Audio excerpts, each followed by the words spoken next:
Okay, so if anyone's still out there, thank you for persevering. We are now live on air after a few little technical hiccups. Thanks to Craig Taylor for his advice. Turn it off and turn it on again. And it actually works doing that, so good advice there, Craig. So welcome to the first Hangout on Air for the MOOC on Innovating Your Training Business.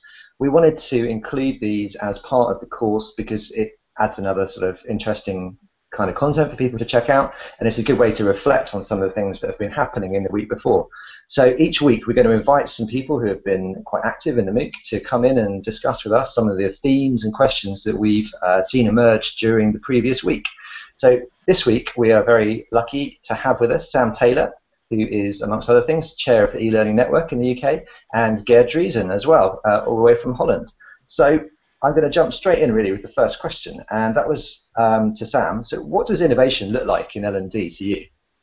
I mean, I think it can depend upon where your organisation is and also what you're trying to achieve, because it depends on your definition of innovation. Innovation could actually be just moving away from a face-to-face course, or innovation could be doing a MOOC, something such as this. So I think it's going to depend very much on the context and the setting and almost what it is that you really want to do. Innovation is just beginning to do something differently, be it incremental, just making a small improvement, or something that could sort of revolutionise how you do your learning and development inside your business.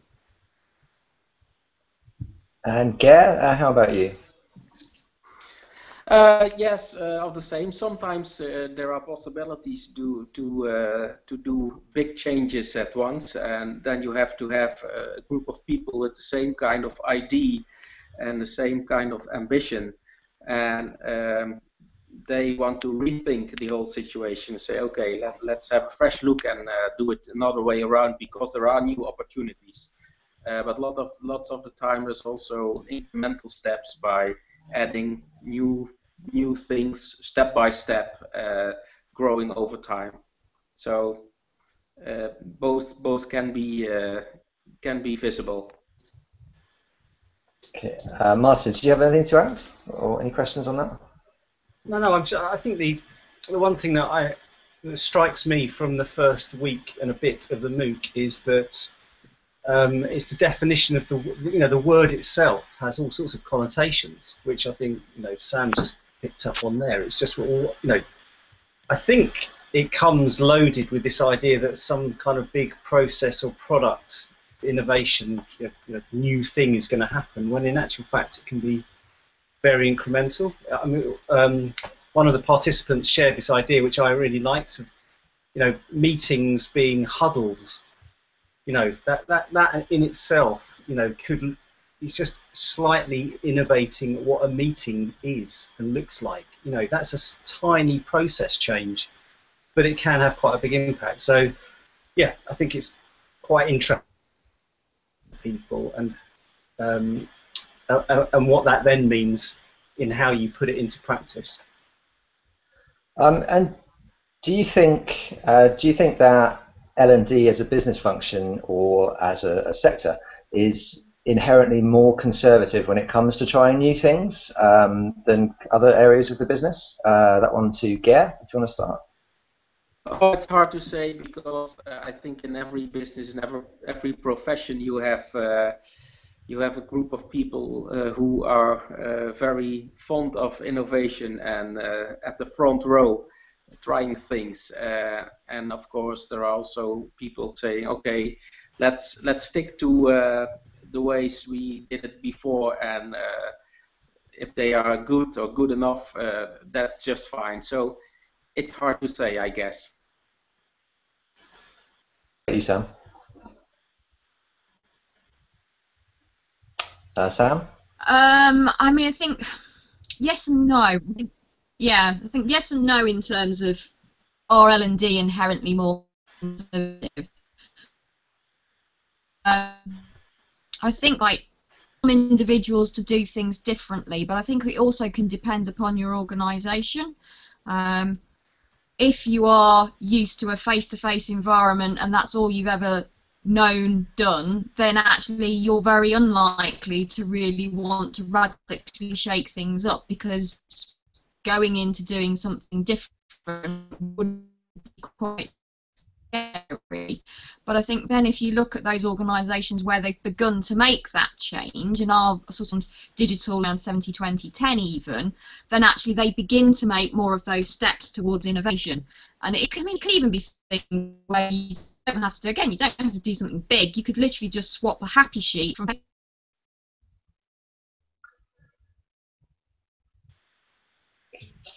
Just losing you there, Sam. Thanks for that. One of the other elements that people have really highlighted is this, we haven't got clients who are willing to let us innovate.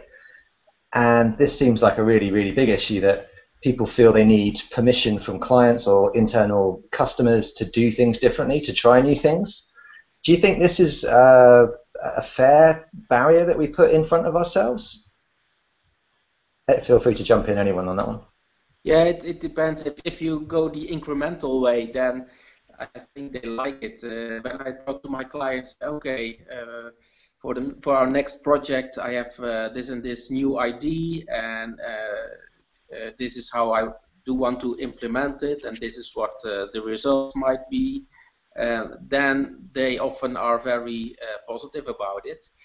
When you come with a bigger overall new concept, then it's sometimes harder. So what amazes me sometimes is I work a lot with high-tech companies, and also within high-tech companies, sometimes using more tech in learning seems very difficult. I have one situation where I proposed to use an iPad in a 3-year program for all participants. It was a real high-tech company, and sometimes it's hard to sell it as a learning tool and not as a gadget. And especially in this company, the iPad was given away to some people within the company who did some special projects or whatever. So there's also a cultural aspect on that. In this case, an iPad was perceived as a special gift and not as a learning tool. So that made it hard to implement it in this situation. And Sam, how do you think? Yeah, I mean, it's slightly different because I work on the corporate side, but as long as you, as a sort of a consultant or an individual, can go in and almost, the first thing say, well, it's made change, or if you look at maybe some of the stuff that comes out of the awards, or it's in the Learning Guild sort of reports, or any of those sort of case studies of how doing something differently can have a business impact, and you could say, we could do part of this, and this is likely to reduce your attrition, or this is likely to improve call coaching, or things like that. And I think if you can begin to sort of lead the business partners by the hand and your stakeholders by the hand, saying this could have an impact, and I suppose it doesn't always have to be sort of going from 0 to 60. You can actually maybe come up with ideas that introduce various elements of it. You don't necessarily have to go in saying we could do everything radically different. You could go in saying we could do this the way that you've always done it, or you could do this, and we can do this step the way you've always done it, or we could do this. So you're picking, helping them pick and choose the bits maybe they'd like to try at the moment. So if they haven't got the great technology, then there might be certain areas of the business that you trial it with, and so they can just sort of get comfortable with that idea. And do you think maybe, sorry, Martin, jump in. No, I really like that thinking. I just think it's not you can lead people somewhere, but you can base it on very concrete things that they understand, like, you know, business problems. But actually, if you've got a process, then they might just. I like that sort of incremental approach. That's something that comes through on this MOOC, is that idea of what are the small things you need to be able to do to turn some thinking into a reality. And I think that's what Sam's talking about there. And I think that's really interesting, because it's not about taking something lock, stock and barrel. It's just looking at where in a process might you do something slightly differently to get a better outcome. I think that's really, I just think that is an important point from Sam. Yeah, thank you. So I was kind of thinking, do you think it's that more people should be a little bit more underground and a bit more clandestine about trying out the new things? So do you think you actually have to be completely open and say, right, we're going to do this thing and it's new? Or do you think maybe you just kind of sneak little things in there, little mini experiments that they don't necessarily know about and can help you sort of build up evidence that, oh, we did this thing here, you might not actually have noticed, but look at the results. And then you can kind of, I don't know, sometimes it's about the timing, I think, and being a bit opportunist. Do you think we're opportunist enough? Probably not. But I think I do like that idea of actually, particularly if you're a business, you're going in there to say this is the best way of doing something. And even as an internal L&D expert, you're the ones who know the most about L&D and what's likely to work. Now, even if it's an experiment, you can go in and say, this is the way that I think we should do this. I think it's worth doing that. And again, if you can find something somewhere where it has worked somewhere else, then it's likely to have, you've got sort of that backup evidence if somebody says, and how many times has this worked before in the past type question. So it just kind of covers you if you need it. Yeah, I like the sneak-in approach because I think when we deliver a program, I think it's not always necessary to discuss all the details about every step in the process. You are in the process together with learners, and also you learn from learners. And if one specific group says, okay, let's do it another way, or let's use this or that, why not? That's a very nice way to go, I think. And if everybody likes it and it's effective, then it's the easiest way to innovate, I guess.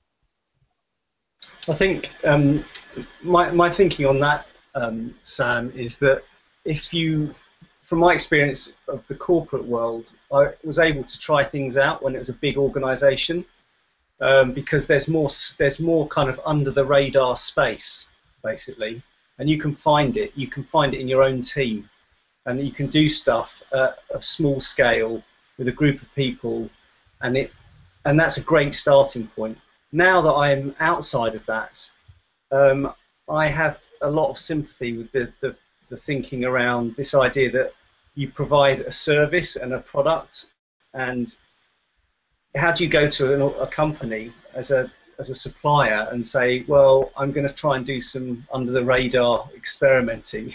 You know, it's like you need to find some really good open-minded clients at that point, because and also you wouldn't necessarily talk about it like that. So I think it'd be harder to do under the radar from outside, but I think if you work in a reasonably large organisation, I think there's just a bit more space to do that.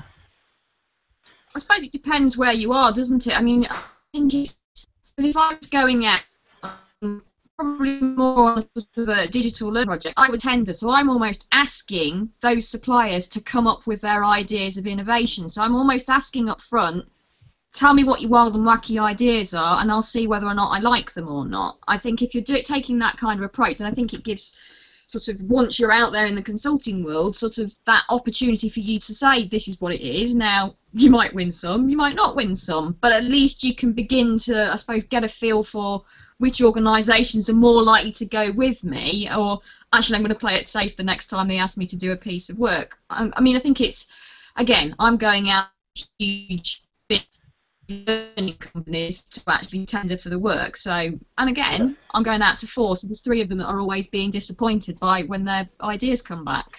But I think it's a way of getting innovation from that area.